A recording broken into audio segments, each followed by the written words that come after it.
Hi guys! Today we are learning how to verify age on X Twitter. First, unlock your phone and open the X Twitter app. Wait for your timeline to load properly. Make sure you are logged into your account. Now we'll go to the settings section. Once the app is open, look at the top left corner. Tap on your profile icon to open the side menu. This menu contains all account-related options. Now we will access settings. From the menu, scroll and tap Settings and Privacy. This is where all account settings are managed. You can control security and privacy options here.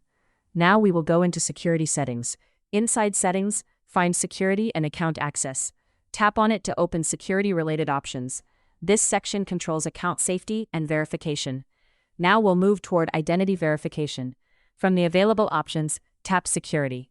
Here you will find different verification tools. This includes identity checks and account protection.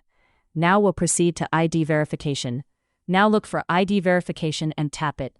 You will be asked to provide your identity details. Upload your ID card or required documents carefully. This step confirms your age and account authenticity. Take a clear photo of your ID card and upload it. Make sure all details are visible and readable. After uploading, submit the verification request. X will review your information and verify your age. And that's how you can easily verify your age on X Twitter, step by step. If this video helped you, make sure to subscribe and comment below for more simple tutorials.